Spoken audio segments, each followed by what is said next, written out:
today's video, we'll be restoring a civil defense helmet that someone decided to spray paint black. The original color is eggshell white, or commonly referred to as antique white. It's property of the United States government, printed inside the lid. And here's a little test spot of what I've been working. I'm going to remove all the paint and restore it. Here I have some paint stripper. Got from Menards, and it'll remove varnish and paint and stains. It's important to remember to keep gloves on while using this. It is poisonous too, and flammable, and could be harmful.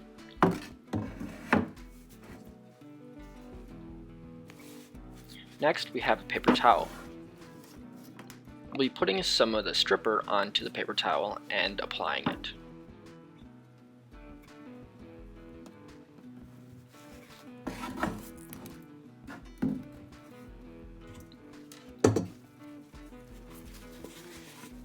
Starting from the spot, we'll wipe it on. We're trying to remove the black spray paint on top, but not the white undercoat of the original paint.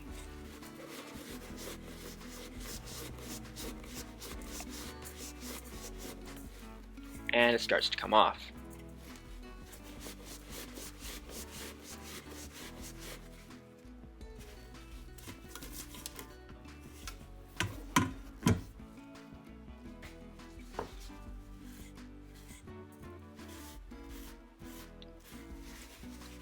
If you apply it and let it sit on there for a little bit, it softens the paint and makes it easier for it to come off.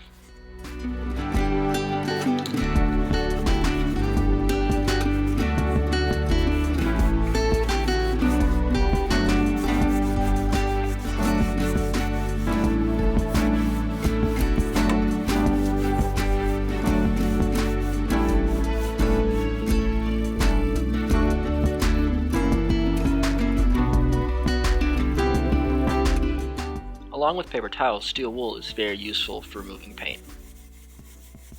It's fine enough to just remove the paint, but not damage the undercoat.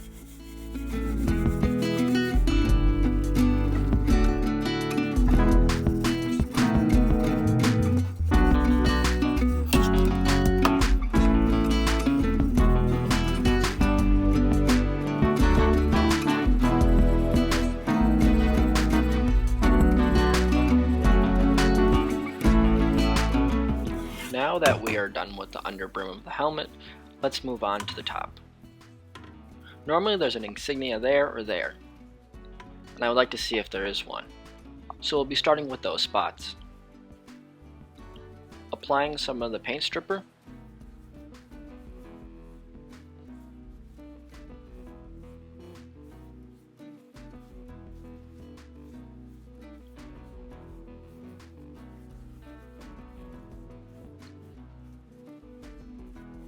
Now letting the helmet sit with the paint thinner on it, it'll begin to break down the paint and make it easier to remove.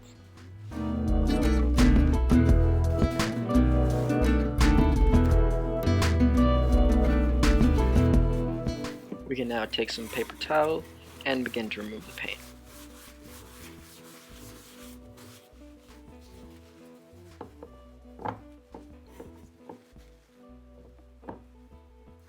Adding a bit more paint thinner.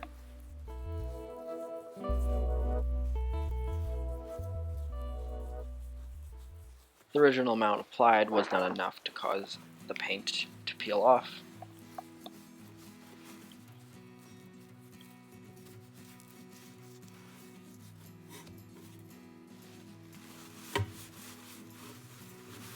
And beginning to rub the paint off.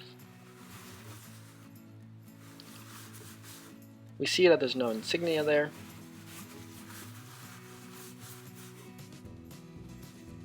And now let's move on to the back side and see if there's one there.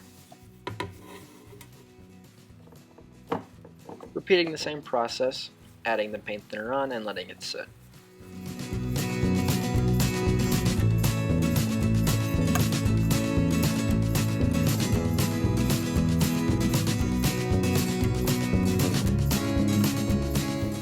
We now wipe the paint thinner off along with the paint, and we can start to see that there is no insignia there either.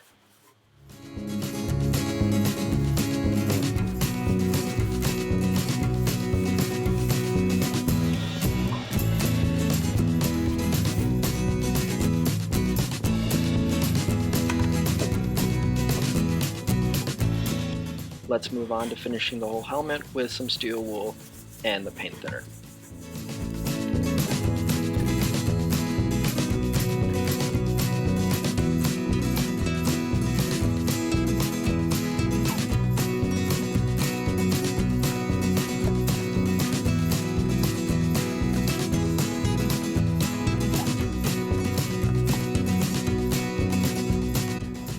Now after removing all the black paint, you see that it turned out kind of nice.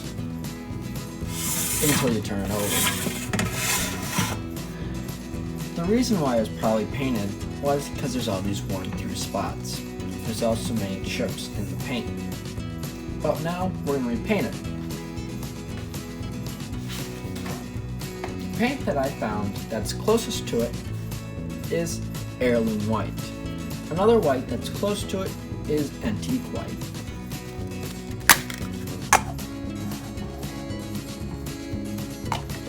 It's a little bit lighter, but it'll work the same.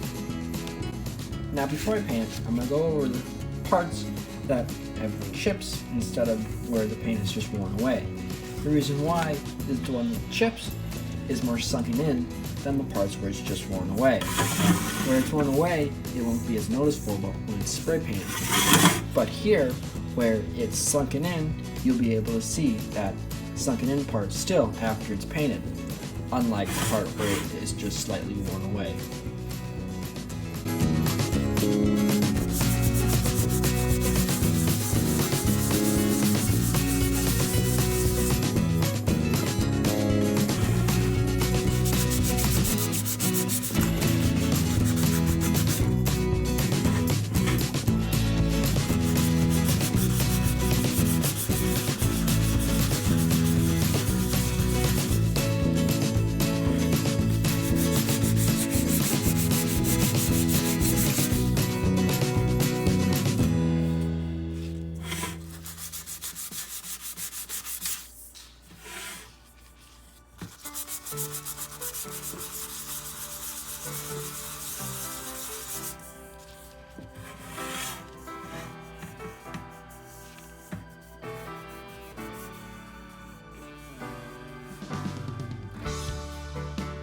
Now, let's move on to spray painting.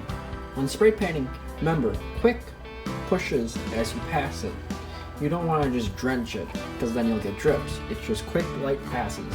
Do many layers over a long time period, so you get a build up the layers and it dries relatively quickly.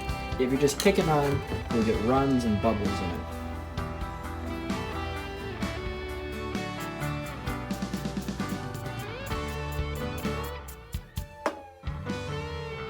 Now that I have it all painted up, I would like to put a symbol on it, and the symbol I've chosen is the Raid Warden. The Raid Warden was the chief guy that would be in charge in case an attack was to take place. This is the Raid Warden's logo. I'll be basing the helmet's insignia off of this one and taking the measurements directly from here. First I measured the diameter of the circle and got 88.4. Divided that by 2 to get the radius and got 44.2. I then took that over to calipers and took the compass and adjusted that to the length that I needed and drew the circle.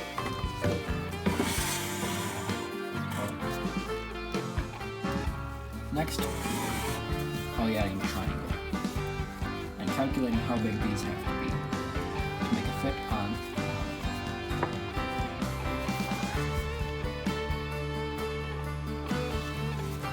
Currently I'm collecting the measurements for how far the triangle's base has to be, so it matches up properly. I got 5 millimeters, so we'll make a mark at 5 millimeters.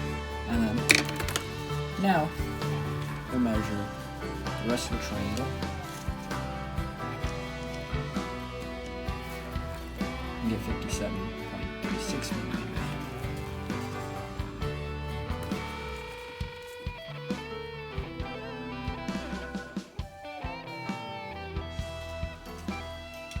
It's nice to have a pair of calipers to do this because it can take the curve of the helmet. For drawing straight lines, I'm going to be using a piece of paper. This will be able to fold and make curves. Now let's take our folded piece of paper and look along.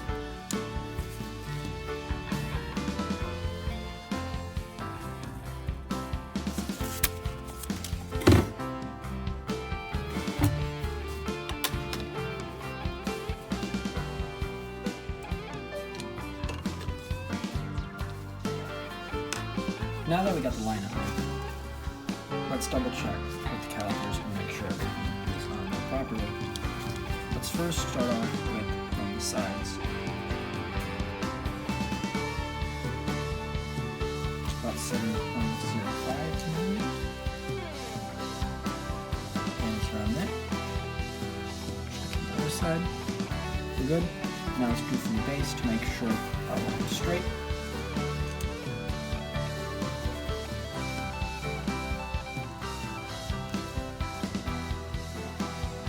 And then 0.77. 0.77. And 1.77. Now, let's form a triangle by adding some lines.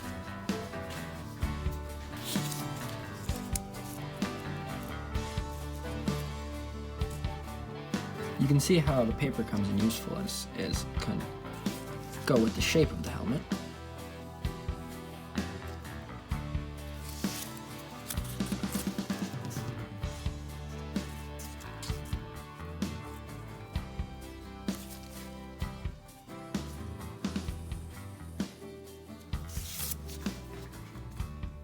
And our triangle is done.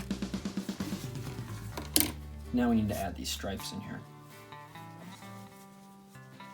The red stripes are bigger than the white stripes, and I'll just be taking the measurements straight off here once again.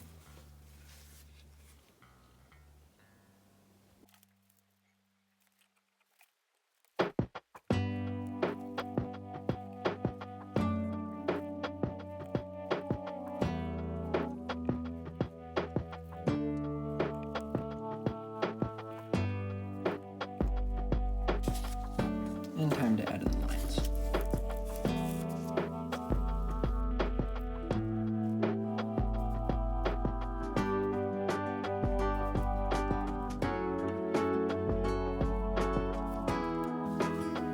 Now let's add some color. I'll be using red gloss and navy blue. And the white's already there, so I'll be able to leave it.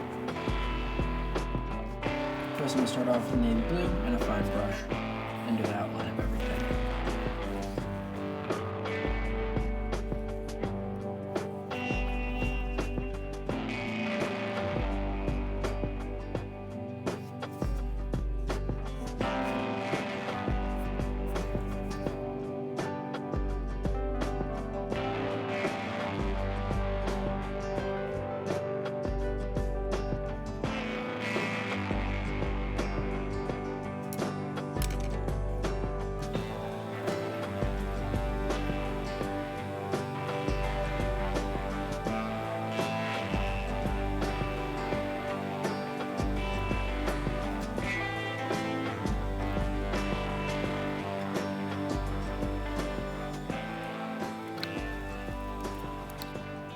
Here we are, almost done. Now for the lines, I added a piece of tape so I can get an exact straight line because there was some overcast that I was causing by not having a proper brush stroke. So this will make it look nice and clean. I'm just going to finish this side and then each of the stripes.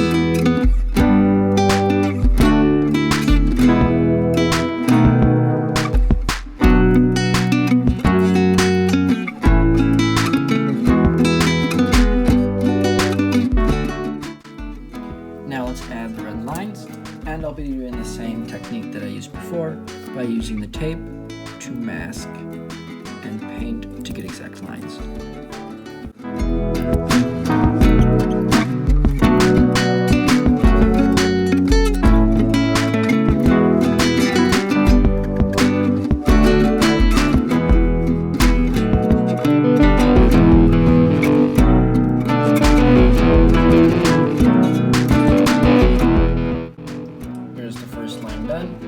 Now I have to wait for it to dry to do the next line, and I'll have to do some cleanup afterwards. We got all the lines painted on. Now let's remove the tape.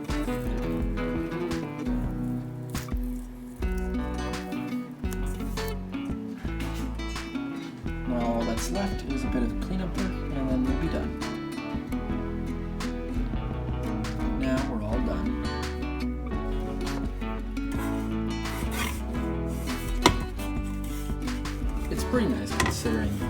this helmet's gone through with